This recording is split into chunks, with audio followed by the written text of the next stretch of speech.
Live news, खबर तो पक्की है। नमस्कार, मैं शंभू कुमार, आप देख रहे हैं लाइव 24 न्यूज। मेरे साथ आज मुकेश प्रसाद जुड़ेंगे जो बेतिया से हैं। इन्होंने बीपीएससी 67 में पास किए हैं और जो पोस्ट पास किए हैं वो वीडियो से भी ऊपर पास किए हैं। मैं भी जानता था कि वीडियो सबसे हायर पोस्ट होता है, डीएसपी हायर पोस्ट होता है, लेकिन जब ये पास किए तो गांव वाले कहते हैं कि अच्छा वीडियो से थोड़ा सा नीचे रैंक होगा। लेकिन आपको बता दें कि जो इनका पोस्ट है सहायक योजना पदाधिकारी पोस्ट पे पास किए हैं। और सबसे बड़ी खासियत ये है इनकी कि इन्होंने पटना में आज तक कोई कोचिंग नहीं किया। और दूसरी खासियत ये बताता हूँ कि ये जनवरी में रेलवे में ज्वाइन कर चुके थे टेक्नीशियन के पोस्ट पे, मुगलसराय में पोस्टेड थे।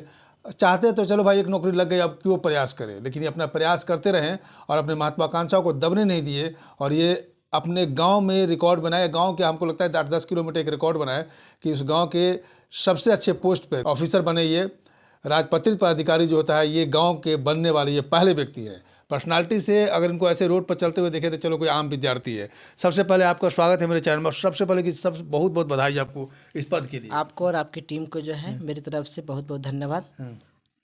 चलिए ये हम शुरुआत करते हैं कि हम अभी जहाँ बैठे हुए हैं ये विद्यार्थी रूम है, अभी भी ये विद्यार्थी जीवन ही जी रहे हैं। सबसे पहले जब रिजल्ट पता चला, कैसे पता चला आपको? ऐसे तो हमको सोशल मीडिया के माध्यम से, हम लोग व्हाट्सएप ग्रुप थे, व्हाट्सएप ग्रुप से माध्यम से हम लोग रोज़ रिजल्ट चेक कर रहे थे कि जिस दिन से हम लोग इंटरव्यू दिए उसी दिन से घोषणा हुआ था कि 20 या 21 को रिजल्ट जारी हो जाएगा। और रिजल्ट की जो है देखने की और जो है अंतिम चयन होने की जो मन में जो ललक थी, ये दिन प्रतिदिन हम लोग को सोने नहीं देते थे। लगातार 4 से 5 दिन न कभी नींद लगता था, न कभी, हमेशा जो है हमेशा अपने भविष्य को लेकर, रिजल्ट को लेकर हमेशा चिंता बनी रहते थे। और सुबह शाम दिन रात यही लगता था कि काश हमने मेहनत तो किया, अब पता न अंतिम परिणाम क्या होगा। अच्छा ये बताइए, ये कितना चांस है, ये आप कितने चांस अटेम्प्ट में इसको पास कर गए? ये तो मेरा तीसरा प्रयास था। तीसरा प्रयास में मैंने अपना अंतिम रूप से सब। देखिए तीसरा प्रयास भी कम मायने नहीं रखता है। तीसरे प्रयास में ये फाइनल सिलेक्शन कर गए। पिछले प्रयास में आपका क्या रैंकिंग, मतलब क्या पोजीशन था?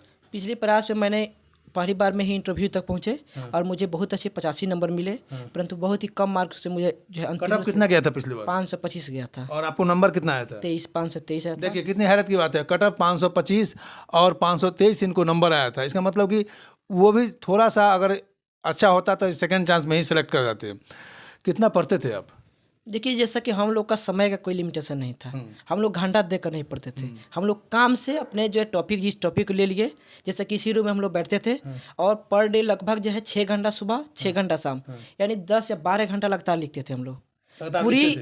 आज हम लोग को कहीं ना कहीं कहीं बिना कोचिंग किए, बिना कहीं गए हुए, हम लोग इसी रूम में रह के पूरी लॉकडाउन में, जिस समय पूरी भारत क्या पूरा विश्व जो है कमरे में बंद था, हम लोग पूरी एक ही छत में, एक ही बिल्डिंग में रह के 1 माह तक छत से नीचे नहीं उतरे थे। अच्छा।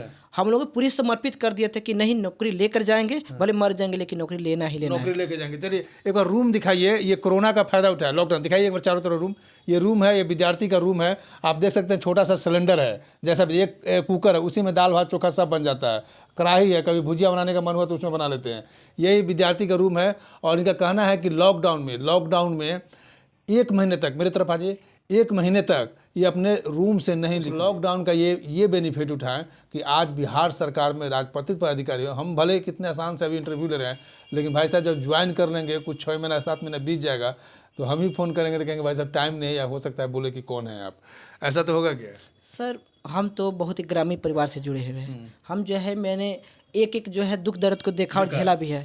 स्वयं मेरे माता पिता किसान हैं, हम ग्रामीण पृष्ठभूमि से, खुद मैं किसान खेतों में जाता। पिताजी क्या करते हैं? मेरे पिताजी एक किसान हैं, छोटे किसान हैं। माँ? मेरी माँ गृहिणी है घरों में जी। हम लोग खुद जो है अपने खेतों में काम करते हैं, उतना ज़्यादा खेत भी नहीं है। और हम कहाँ पर घर की आर्थिक स्थिति कैसा रहता था? घर की आर्थिक स्थिति उतनी अच्छी नहीं कहे, लेकिन सामान्य है। हाँ कि सामान्य, परंतु जो शैक्षिक स्तर के कहा जाए कि मैं अपने पूरे खानदान में, मेरे पूरे वंश में पहला स्नातक किया हूँ। देखिए पूरे खानदान में कह रहे हैं कि पूरे खानदान में इनके आसपास जो पटदार हुए हैं सब पटदार में पहला ग्रेजुएट है। अब इस पर एक चर्चा हम कर देते हैं कि बिहार की शिक्षा स्थिति की बात होती है सबसे निचले पद। अब देखिए अभी इस उम्र में 2023 चल रहा है, अभी इस दशक में ये अपने परिवार के पहले ग्रेजुएट है। कितनी, आप क्या कहेंगे? इनके लिए अच्छी बात है, ये इन्होंने परिवार का नाम कर, ग्रेजुएट होकर के भी नाम रोशन किया और आज पदाधिकारी बनकर भी नाम रोशन कर रहे हैं।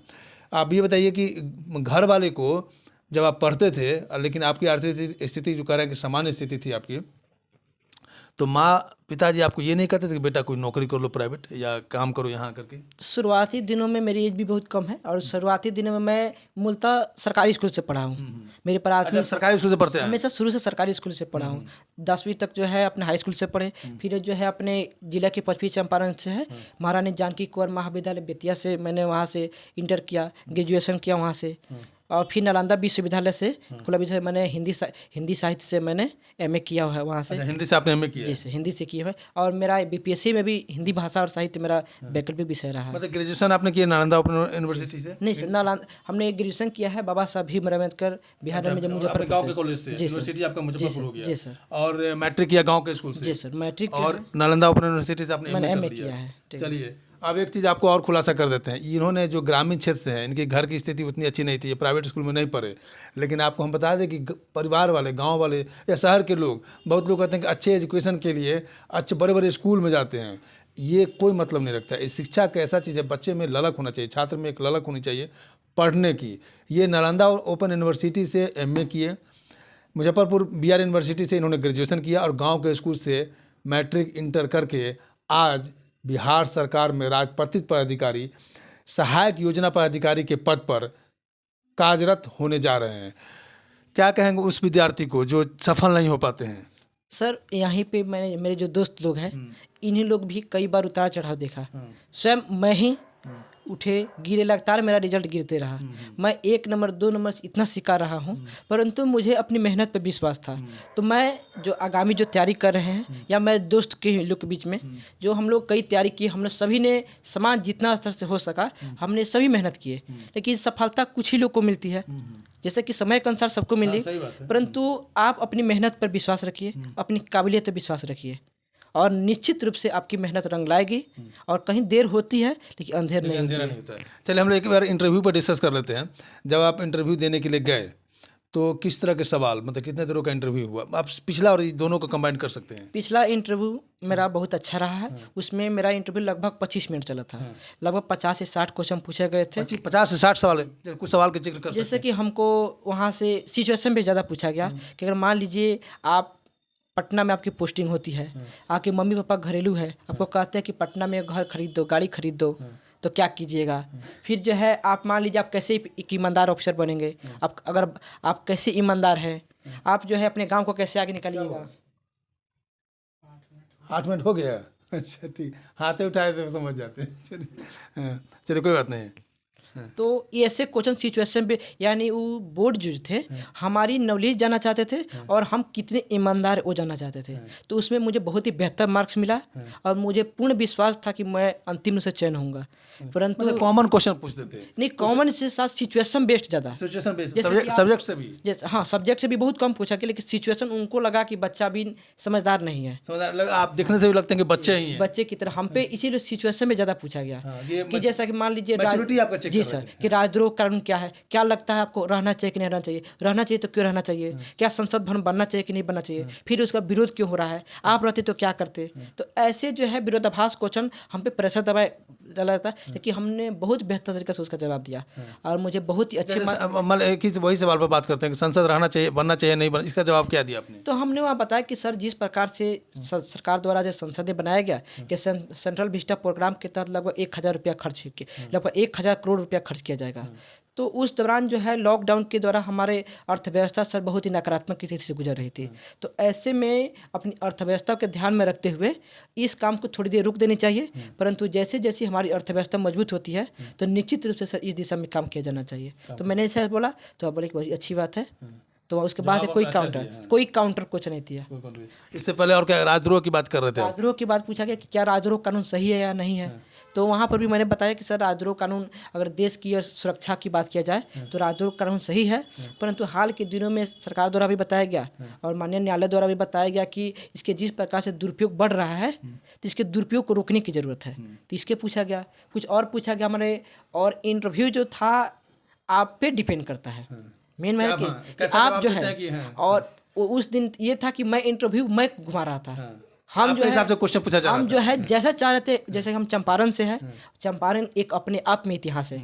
अगर आप इतिहास में अगर रुचि रखते हैं तो सम्राट अशोक की जो है ललाट वहाँ पे है, जानकीगढ़ है, नंदनगढ़ है वहाँ पे है। आप साहित्य में रखते हैं तरमधारी, आप गोपाल सिंह नेपाली की भूमि है। आप भूगोल में अगर रखते हैं तो वाल्मीकि नगर टाइगर रिजर्व है, वाल्मीकि आश्रम है। यानी चंपारण अपने आप में जो है समृद्धशाली इतिहास रहा है। तो यहाँ और चंपारण गांधी जी का चंपारण सत्याग्रह हमारे बिहार से हुआ, बेतिया से हुआ।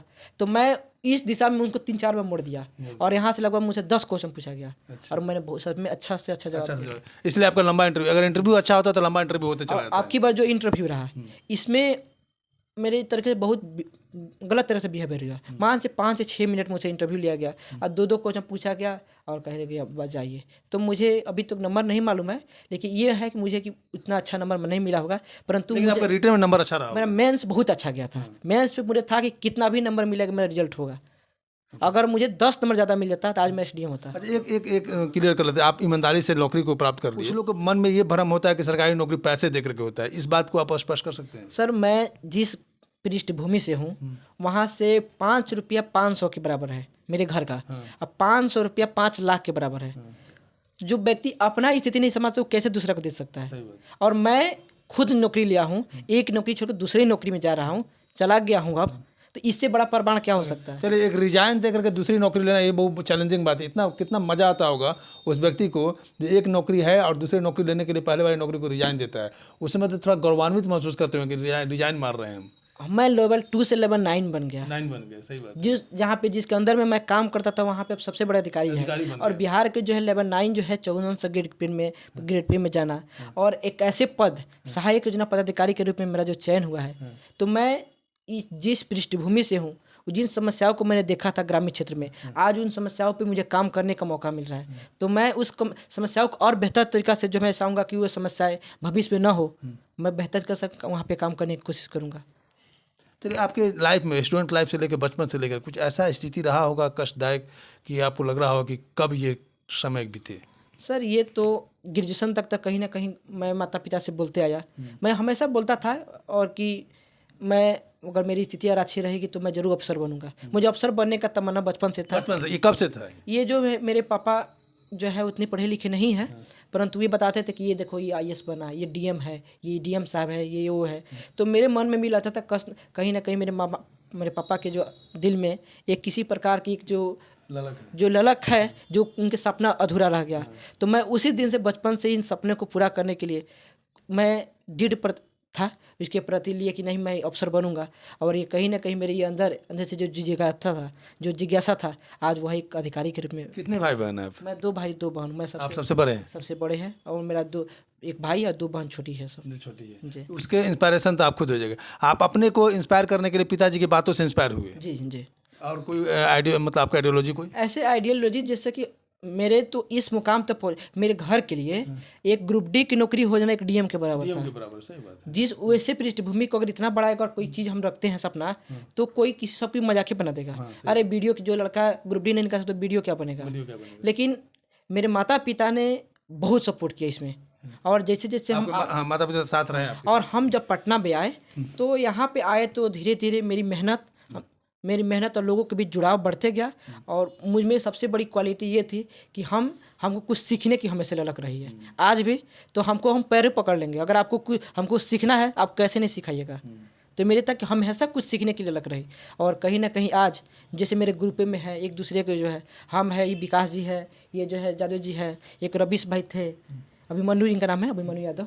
उसके बाद एक मिथुन भाई थे। तो हम लोग सबको एक रूम में लिखते थे रोज़ जो है सुबह और शाम, यानी 40 पेज सुबह में 40 पेज शाम में 80 पेज पर डे हम लोग लिखते थे पर डे। आज भी ये चालू है। और ये आज मेरा 2 आदमी का हुआ है इस ग्रुप से।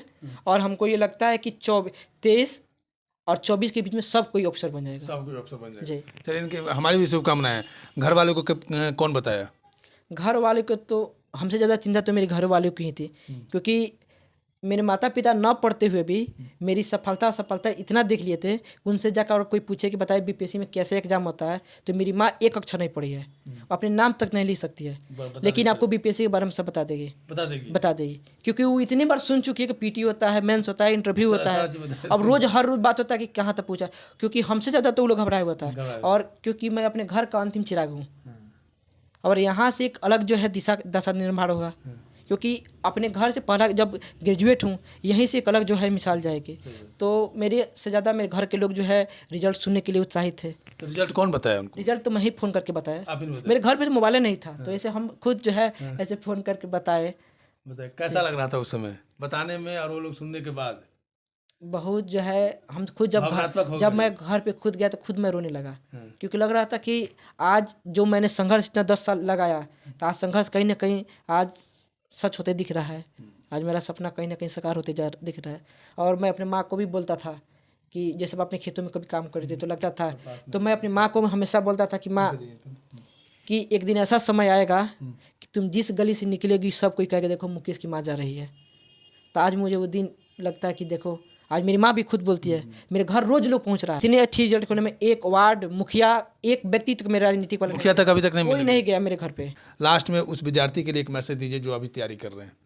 जो भी तैयारी कर रहे हैं उनसे मैं यही कहना चाहूँगा, आप अपनी मेहनत पर पूरा विश्वास करिए, लगातार मेहनत करिए, मेहनत कभी व्यर्थ नहीं जाता है।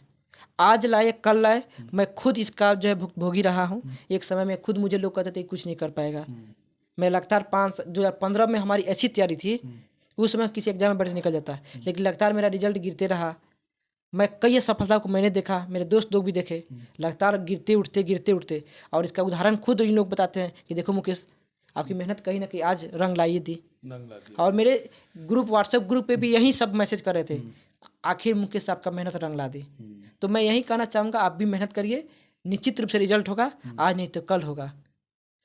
चलिए, ये हैं बेतिया के मुकेश प्रसाद, जो अपने जिला के साथ साथ राज्य में नाम रोशन किए, और इन्होंने सहायक योजना पदाधिकारी बीपीएससी का जो 68 का जो एग्ज़ाम 67 बीपीएससी का जो 67 का जो रिजल्ट आया, उसमें सहायक योजना पदाधिकारी के पद पे ये ज्वाइन करने के लिए जा रहे हैं। और ये सबसे बड़ी बात है कि रिजाइन देकर, रेलवे का नौकरी रिजाइन देकर के इस पद को ज्वाइन कर रहे हैं।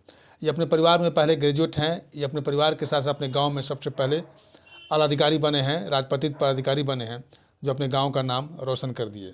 और सबसे बड़ी बात है कि इनका एक मैसेज है कि जो भी विद्यार्थी तैयारी कर रहे हैं तो अपने मेहनत पर विश्वास करें, और आपका मेहनत बेकार नहीं जाएगा, जिन्होंने जैसा इन्होंने मुकाम पाया। मैं शंभू कुमार, कैमरा जर्नलिस्ट राजेश के साथ, पटना। अगर मेरे चैनल को लाइक और सब्सक्राइब नहीं किया तो लाइक करें, सब्सक्राइब करें। Thank you so much. Live news, खबर तो पक्की है।